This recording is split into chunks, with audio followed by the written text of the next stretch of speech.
तुलसी की इस कथा में भक्ति और पतिव्रता की महत्वपूर्ण भूमिका है। ये कथा धार्मिक उपदेशों को संवेदनशीलता से समझाती है। तुलसी की पूजा और उसके प्रति श्रद्धा भक्तों के जीवन में शुभ और समृद्धि लाती है। तुलसी से जुड़ी एक कथा बहुत प्रचलित है। श्रीमद् देवी भागवत पुराण में इनके अवतरण की दिव्य लीला कथा भी बनाई गई है। एक बार शिव ने अपने तेज को समुद्र में फेंक दिया था। उससे एक महातेजस्वी बालक ने जन्म लिया। यह बालक आगे चलकर जलंधर के नाम से पराक्रमी दैत्य राजा बना। इसकी राजधानी का नाम जलंधर नगरी था।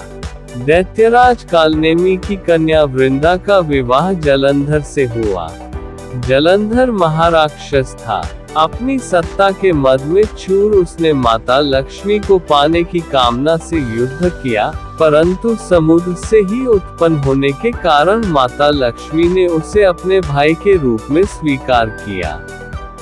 वहां से पराजित होकर वह देवी पार्वती को पाने की लालसा से कैलाश पर्वत पर गया।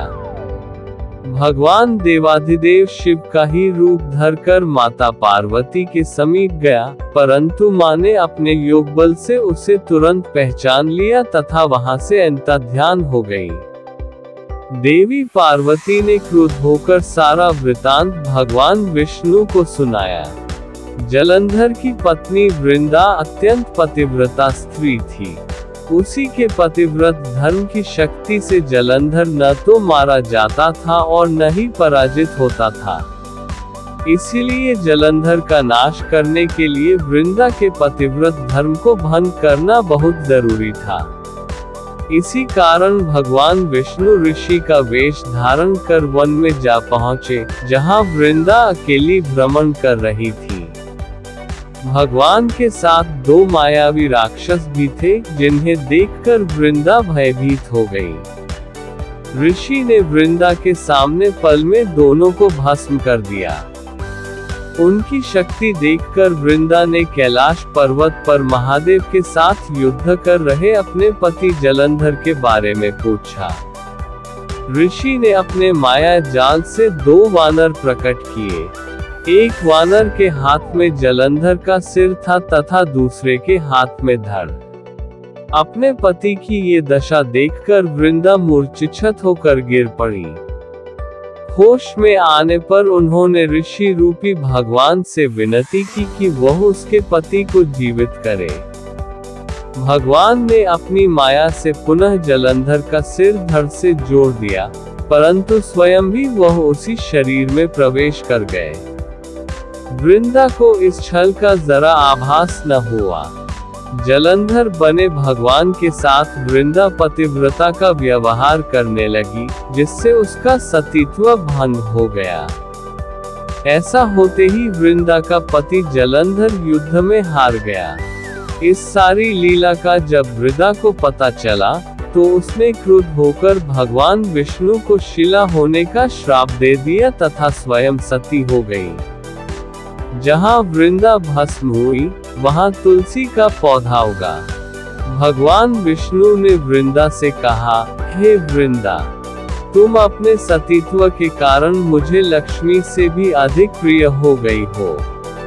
अब तुम तुलसी के रूप में सदा मेरे साथ रहोगी। जो मनुष्य भी मेरे शालिग्राम रूप के साथ तुलसी का विवाह करेगा, उसे इस लोक और परलोक में विपुल यश प्राप्त होगा।